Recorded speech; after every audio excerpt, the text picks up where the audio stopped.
Cycle चलाते चलाते महेंद्र ने एक बार आसमान की ओर देखा। आसमान का रंग अजीब सा धूसर हो गया था, जैसे किसी ने राख फैला दी हो। चारों तरफ सन्नाटा था, हवा तक थम चुकी थी। महेंद्र समझ गया तूफान आने वाला है, लेकिन नागपुरा गांव अभी बहुत दूर था। उसने तेजी से पैडल मारना शुरू किया, पर कुछ ही देर में अचानक तेज हवाएं चलने लगीं। बिजली कड़कने लगी, मूसलाधार बारिश शुरू हो गई। कुछ ही सेकंड में रास्ता धुंध और पानी में गायब हो गया। महेंद्र घबरा गया। हे भगवान, बचा लो। वो पास के एक बड़े पीपल के पेड़ के नीचे रुक गया, लेकिन बारिश इतनी तेज थी कि उसका पूरा शरीर भीग गया। कुछ देर बाद जैसे अचानक सब शांत हो गया। बारिश रुक गई, लेकिन रास्ता कीचड़ से भर चुका था। मजबूरी में वो साइकिल घसीटते हुए आगे बढ़ने लगा। थोड़ी दूर चलने के बाद उसे एहसास हुआ ये रास्ता नागपुरा का नहीं है। वो घबरा गया। तभी पीछे से एक आवाज आई, लगता है बाबू रास्ता भटक गए हो। महेंद्र चौंक कर पीछे मुड़ा। अंधेरे में एक आदमी खड़ा था। कौन हो तुम? नाम है भीकन। पास में मेरी चाय की दुकान है। चलिए, फिर बारिश शुरू हो जाएगी। महेंद्र ने आसमान देखा। बादल फिर गिर रहे थे। उसने मजबूरी में सिर हिला दिया। जैसे जैसे वो भीकन के पीछे चल रहा था, उसे एक अजीब सी जली हुई गंध महसूस होने लगी।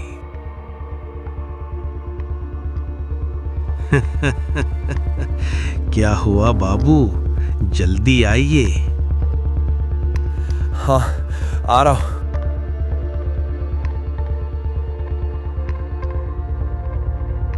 थोड़ी दूर जाकर एक टूटी फूटी झोपड़ी दिखाई दी। अंदर एक लालटेन जल रही थी, लेकिन अजीब बात, इतनी तेज हवा के बावजूद लौ बिल्कुल स्थिर थी।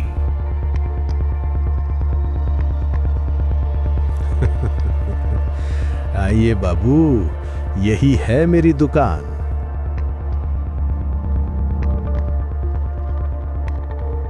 महेंद्र बैठ गया। भीकन कुछ ही सेकंड में चाय लेकर आ गया। महेंद्र हैरान था, इतनी जल्दी? यहां कोई आता भी है? भीकन हंसा। पहले पास में बस अड्डा था, अब तो कोई कोई भटक कर आता है, जैसे आप। उसकी आवाज में कुछ ऐसा था जिससे महेंद्र के शरीर में सिहरन दौड़ गई। आज रात यहीं रुकना पड़ेगा बाबू। बाहर फिर तूफान शुरू हो गया था। महेंद्र ने हां कर दी। तभी अंदर से पायल की आवाज आई। एक औरत धीरे धीरे आई। ये मेरी बीवी कमली। कमली ने पान आगे बढ़ाया। जैसे ही महेंद्र ने उसे लेने की कोशिश की, उसकी नाक में खून जैसी गंध आई।